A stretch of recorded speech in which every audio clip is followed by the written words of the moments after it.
देवाची कृपा ही मुक्तपणे वाहणाऱ्या नदीसारखी आहे. सर्व आशीर्वाद आणि दयाळूपणा ज्यामुळे आमच्यात कमतरता असूनही आम्हाला दया, क्षमा, प्रेम आणि कृपा मिळते. याबाबत आपला अनुभव काय आहे?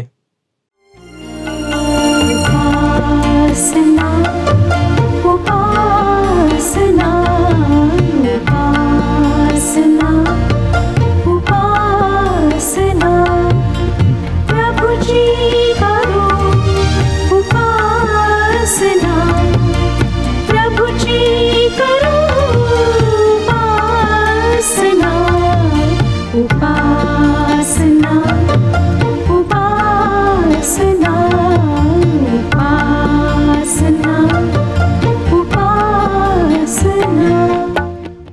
उपस्थित सर्व बंधू आणि भगिनींनो, उपासना कार्यक्रमामध्ये आपले हार्दिक स्वागत.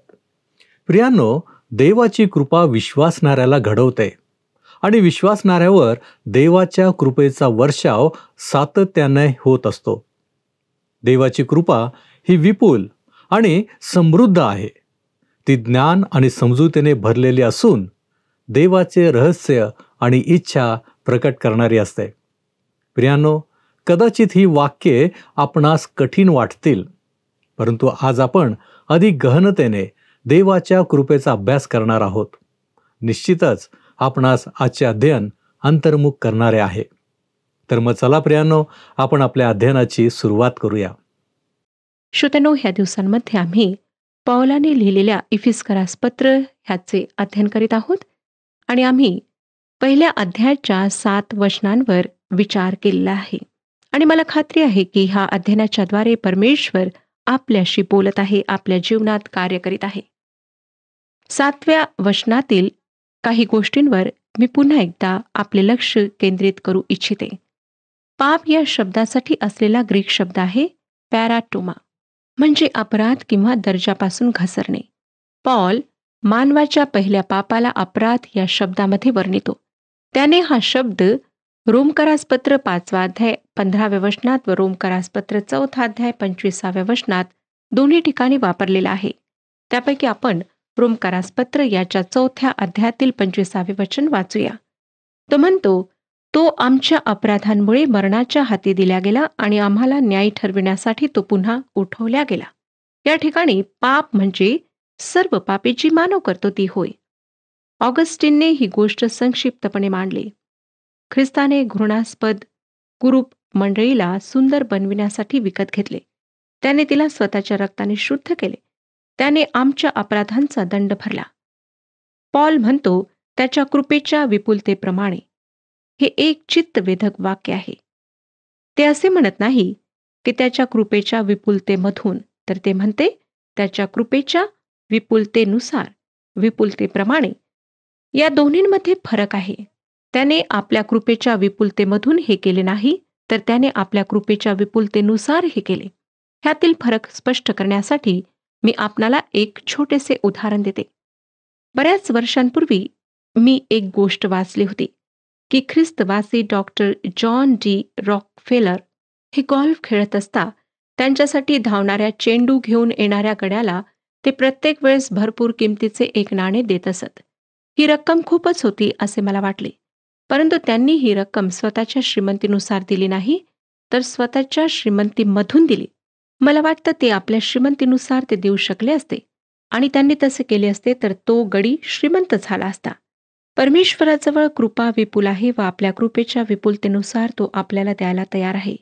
त्याने मला कृपेने खूप काही बहाल केले आहे, पण तरीही तो तुमच्यावरही तुम्ही जेथे असाल तेथे विपुल कृपा करू शकतो.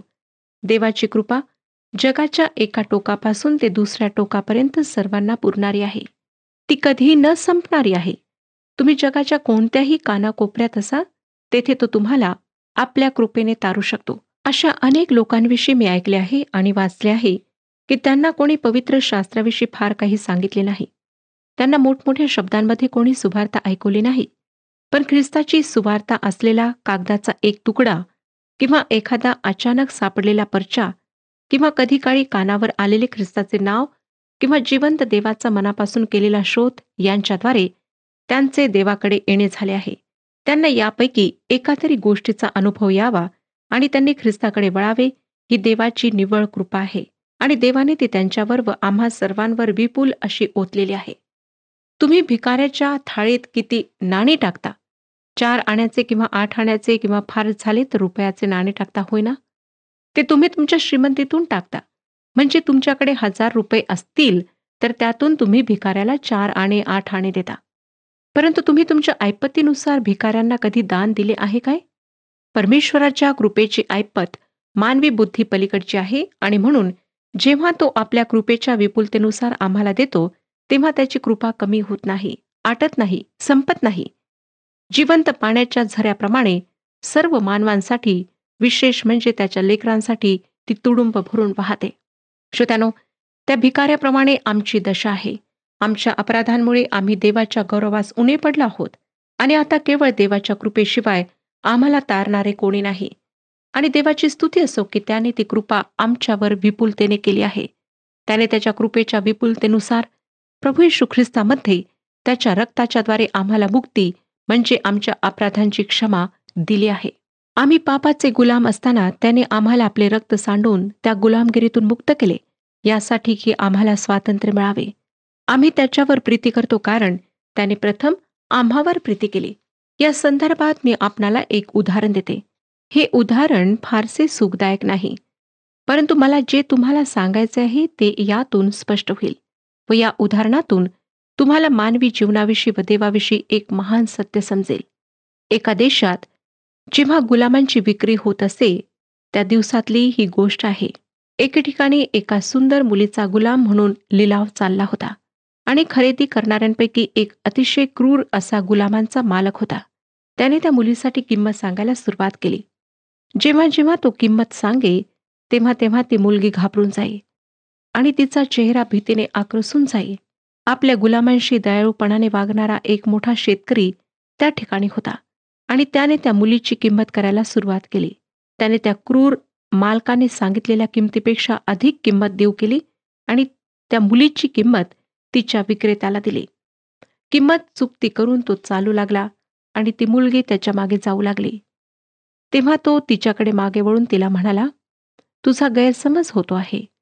मला गुलामांची गरज आहे म्हणून मी तुला खरेदी केले नाही. मी तुला मुक्त करण्यासाठी खरेदी केले. ती मुलगी आश्चर्यचकित झाली व क्षणभर तिथेच थांबली. मग ती अचानक त्याच्यासमोर गुडघ्यांवर होऊन बसली व म्हणाली, मी तुमची कायम सेवा करेन. श्रोत्यानो, परमेश्वराचे व आमचे नाते अशा प्रकारचे आहे. त्याने आम्हाला किंमत देऊन पापाच्या गुलामगिरीतून मुक्त केले, यासाठी की आम्ही त्यातून स्वतंत्र व्हावे. परंतु त्याने आम्हाला मुक्ती दिली म्हणून आम्ही त्याची सेवा करावी हे अपरिहार्य आहे. याच कारणासाठी प्रभू येशू ख्रिस्ताची इच्छा आहे की आम्ही त्याची सेवा करावी. त्याने तुमच्यावर प्रीती केली, त्याने तुमच्याकरिता किंमत मोजली, त्याने तुमच्याकरिता स्वतःला दिले. तुम्हाला तुमच्या अपराधांची क्षमा मिळावी म्हणून त्याने आपले रक्त सांडवले. जर तुम्ही त्याच्याकडे येऊन त्याचा तारणारा म्हणून स्वीकार करणार असाल तर हे सर्व तुमचे आहे. आज जर कोणी असे म्हणेल की पण मी त्याच्यावर प्रीती करीत नाही, तर त्याने येशूची सेवा करावी हे प्रभूला अपेक्षित नाही. परंतु जर तुम्ही त्याच्यावर प्रीती करीत असाल तर तुमच्याकडून तो सेवेची अपेक्षा करतो. हे सर्व त्याविषयीच आहे. विसरू नका श्रोत्यानो की तुमची मुक्ती आणि तुमच्या अपराधांची क्षमा देवाच्या कृपेच्या विपुलतेनुसार आहे. आता आम्ही मंडळीविषयी देवचं पुत्र याचे दुसरे जे कार्य आहे ते समजून घेण्यास तयार झालो आहोत. म्हणजे या कार्याची पार्श्वभूमी आपण नीट पाहिली आहे. हे दुसरे कार्य आहे, ख्रिस्ताने आपल्या इच्छेचे गूढ प्रगट केले. आपण हे कार्य समजून घेण्याकरिता इफिस्करास पत्र 1 अध्याय 8 ते 10 ही वचने वाचूया. सर्व ज्ञान व बुद्धी ह्यांच्यासह त्याने ही कृपा आपल्यावर विपुलतेने केली आहे. ख्रिस्ताच्या ठायी पूर्वी केलेल्या योजनेप्रमाणे त्याने स्वतःच्या इच्छेनुरूप स्वसंकल्पाचे रहस्य आपल्याला कळविले. ती योजना अशी की कालखंडाच्या पूर्णतेची व्यवस्था लावताना स्वर्गात व पृथ्वीवर जे आहे ते सर्व ख्रिस्तामध्ये एकत्र करावे. श्रोत्यांनो, पवित्र शास्त्रातले हे गुज काय आहे? ती काही गूढ गोष्ट नाही ज्याविषयी तुम्ही आश्चर्य करीत राहाल असे ते काही नाही. किंवा अगाथा ख्रिस्ती किंवा शेरलॉक होम्स यांची कथा नाही. पवित्र शास्त्रातील गुज म्हणजे परमेश्वराने काही काळापर्यंत जे प्रगट केले नव्हते ते तो प्रगट करीत आहे. नवीन करारातील गुजामध्ये नेहमीच 2 गोष्टींचा समावेश होतो. पहिली गोष्ट ही की मानवी साधनाच्या द्वारे या गुजाचा शोध लागत नाही किंवा ते उकलत नाही. ते नेहमीच देवापासून असलेले प्रगटीकरण असते. दुसरी गोष्ट ही की ते योग्य समय प्रगट केल्या गेले. ते लपून ठेवल्या गेले नाही. सत्य स्थापिल्या जाईल इतके ते प्रगट केल्या गेले. स्कॉफिल्ड रेफरन्स बायबलमध्ये नवीन करारातील 11 गुजांची यादी देण्यात आलेली आहे. मत्तेकृ शुभवर्तमान 13 अध्याय 3 ते 50 या वचनात स्वर्ग राज्याची गुजे सांगण्यात आली आहेत. दुसरे रोमकरास पत्र 11 अध्याय 25 वचनामध्ये या काळातील इस्रायलाच्या अंधत्वाचे गुज, करिंथकरास पहिले पत्र 15 अध्याय 51 आणि 52 वचनांमध्ये, थेसलनिकाकरास पहिले पत्र 4 अध्याय 14 ते 17 या वचनांमध्ये या युगाच्या समाप्तीच्या वेळेस पवित्र जनांचे रूपांतर, त्याचे गुज आणि चौथे गुज इफिसकरास पत्र 3 अध्याय 1 ते 11 वचनांमध्ये, तसेच रोमकरास पत्र 16 अध्याय 25 वचनामध्ये, इफिसकरास पत्र 6 अध्याय 19 वचनांमध्ये, कलसेकरास पत्र 4 अध्याय 3 वचनामध्ये यहुदी व यहुदीतर यांनी बनलेली नवीन करारातील मंडळी एक शरीर असल्याचे गुज आणि 5वे गुज इफिसकरास पत्र 5 अध्याय 28 ते 32 या वचनांमध्ये ते मंडळी ख्रिस्ताची वधू असल्याचे गुज आणि 6वे गुज आहे गलतीकरास पत्र 2 अध्याय 20 वचन, कलसेकरास पत्र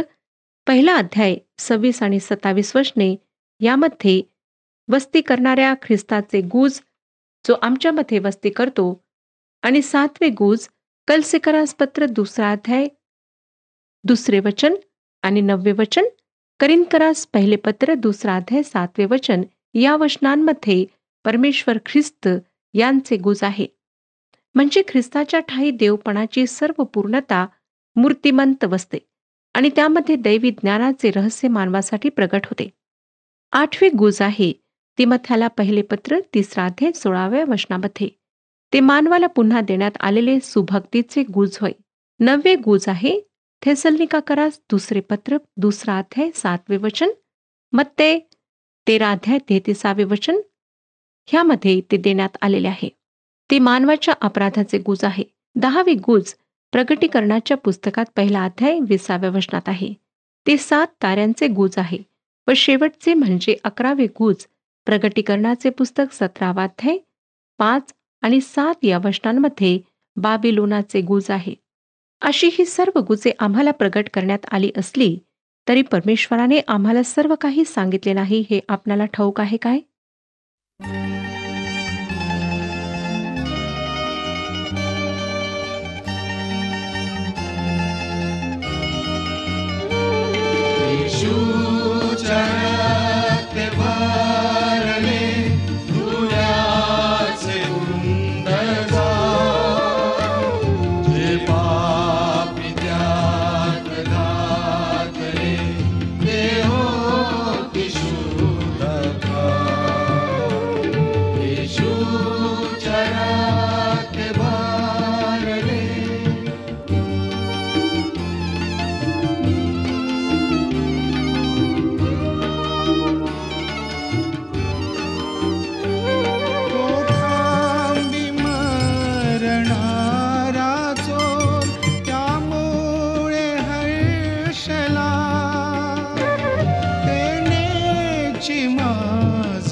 चरते भरले गुन्ह्याचे कुंड जा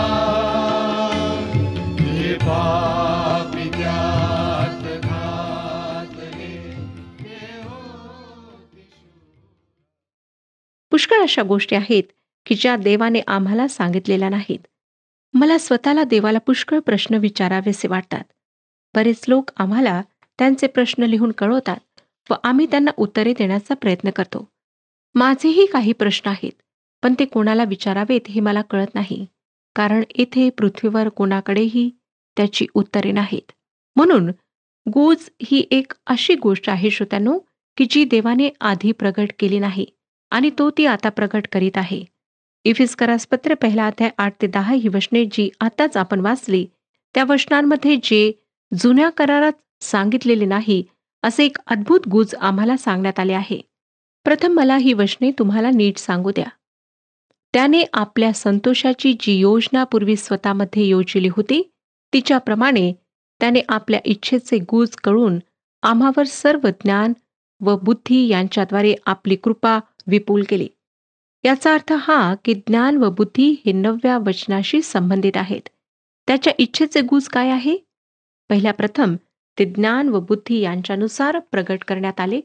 हे काही अ ब क ड या सूत्रामध्ये बसविण्या इतके सोपे नाही.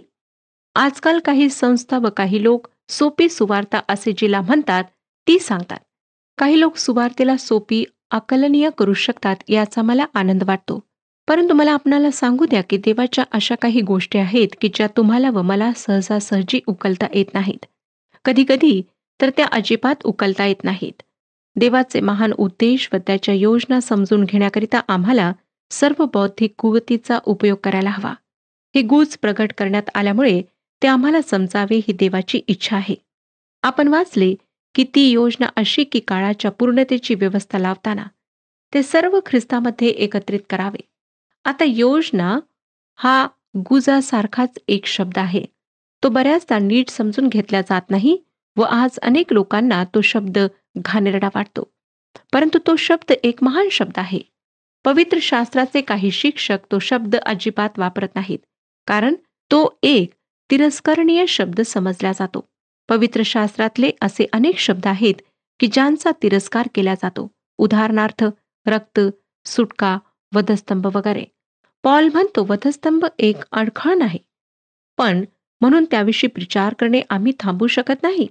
पवित्र शास्त्र आम्हाला ईश्वरी योजनांविषयी शिकवते, त्यांना आम्ही टाळू शकत नाही. सर्वप्रथम मला सांगू द्या की ईश्वरी योजना म्हणजे युग नाही. आम्ही कृपेचे युग किंवा कृपेचा काळ असे शब्द वापरतो, परंतु ते काळाविषयी आहेत. ईश्वरी योजना या शब्दाचे भाषांतर अनेक प्रकारे केल्या जाते. त्याचा अर्थ कारभारीपण, व्यवस्था किंवा प्रशासन असाही होऊ शकतो. यासाठी असलेल्या ग्रीक शब्दाचे इंग्रजी भाषांतर अर्थव्यवस्था असेही होऊ शकते. ईश्वरी योजना म्हणजे अंमलात आणल्या जाणारी एखादी व्यवस्था होय किंवा पद्धत होय. कार्य करण्याची ती एक पद्धत आहे.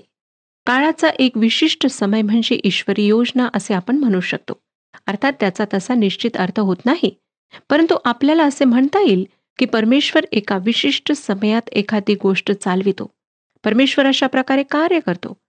हे स्पष्ट आहे की तुमच्या व माझ्याकरिता जी देवाची व्यवस्था आहे तिच्यापेक्षा वेगळी व्यवस्था देवाने आदामासाठी केली होती. जे ईश्वरी योजनेच्या संकल्पनेचे कट्टर विरोधी आहेत ते सुद्धा मला वाटतं हे मान्य करतील. परमेश्वराने आम्हाला तो चालवितो त्यापेक्षा वेगळ्या प्रकारे चालवले. लोकांचे तारण करण्याकरिता देवाची फक्त एकच विशिष्ट पद्धती होती, त्या व्यतिरिक्त दुसरी नाही. त्याची तारणाची फक्त एकच पद्धत असत आली आहे. सर्व काही त्या पद्धतीवर अवलंबून आहे, परंतु मार्ग व त्या पद्धतीत समावेशित झालेले मानव मात्र वेगवेगळे असू शकतात.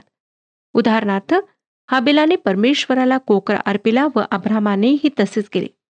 जुन्या करारातील याजक देवाला कोकरे अर्पित असत. परमेश्वराने तोच योग्य मार्ग आहे असे सांगितले, परंतु मागच्या रविवारी तुम्ही उपासनेला जाताना कोकरा घेऊन गेला नाहीत, होय ना? परमेश्वर आज आम्हाला त्या मार्गाने चालवत नाही श्रोत्यानो. त्या मार्गाने आज आम्ही परमेश्वरापर्यंत पोहोचत नाही. आम्ही आता वेगवेगळ्या व्यवस्थेखाली आहोत. पॉल काळाच्या पूर्णतेविषयी 10व्या वचनात बोलतो. आता ही काळाची पूर्णता म्हणजे काय आहे? याविषयीच्या सर्व पायऱ्या मी तुम्हाला सांगू शकत नाही. परंतु एक महत्वाची गोष्ट सांगते ती ही, की परमेश्वर त्या समयाची तयारी करीत आहे.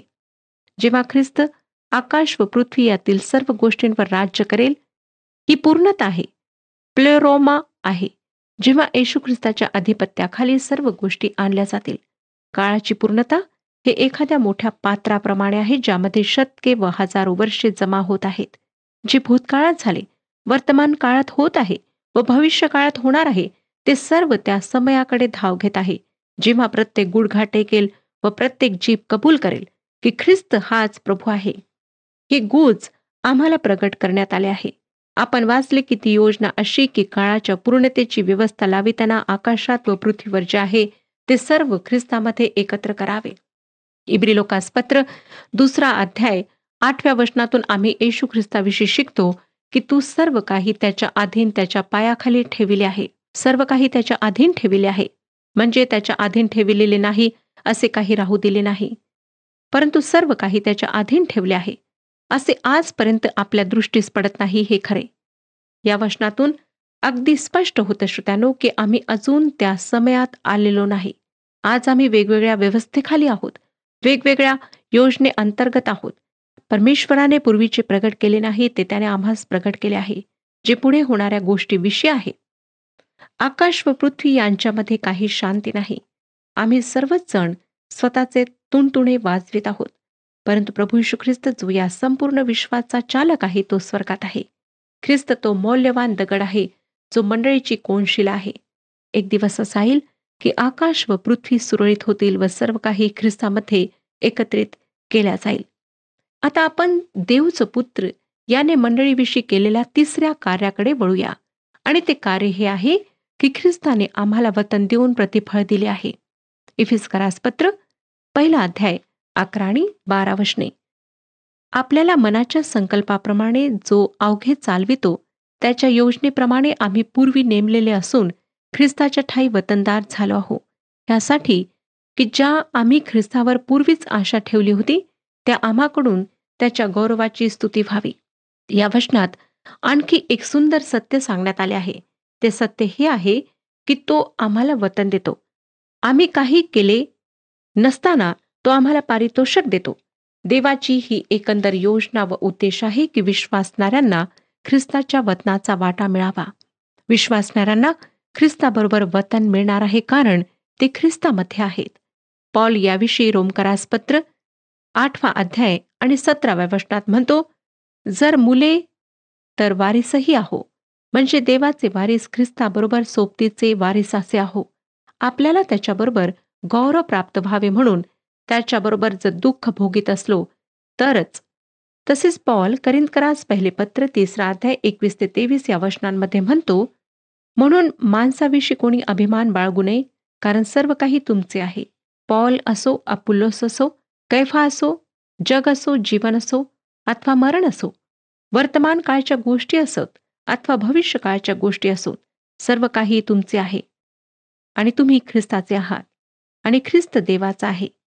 श्रोत्यांनो, ही देवाची अत्यंत महान गोष्ट मला पूर्णपणे समजू शकत नाही, पण या गोष्टीमुळे मी खरोखर हवेत तरंगू लागते.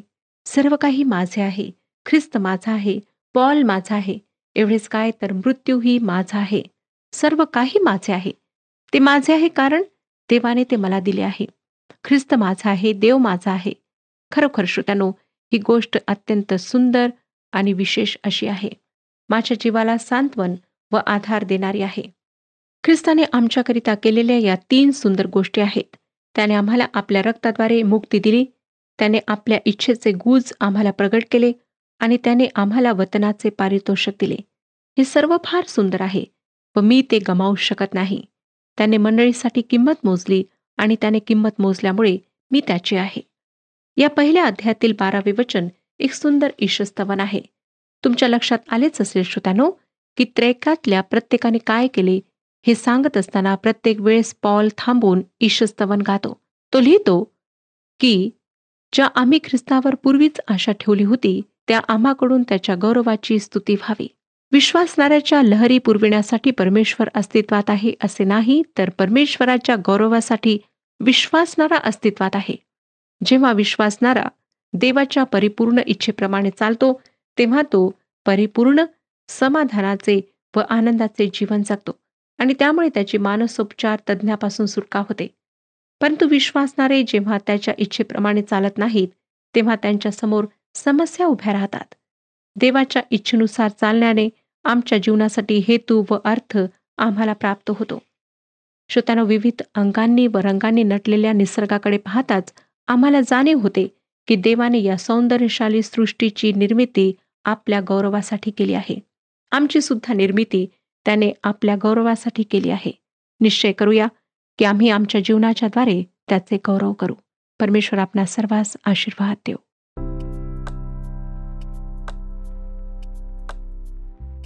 मागील कार्यक्रमातील प्रश्नाचे उत्तर आहे सी. मुक्ती या शब्दासाठी 3 ग्रीक शब्द आहेत.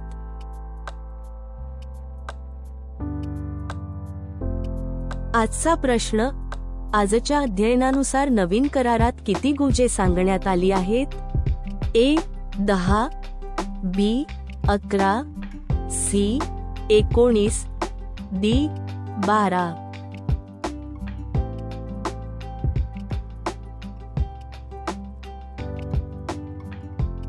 प्रियांनो, या प्रश्नाचे उत्तर उद्या सकाळी 6 वाजण्याच्या आधी पर्याय ए, बी, सी किंवा डी लिहून आपले नाव, पत्ता आणि ठिकाण यासोबत मोबाईल नंबर 7021474742 वर SMS किंवा व्हॉट्सॲप करा.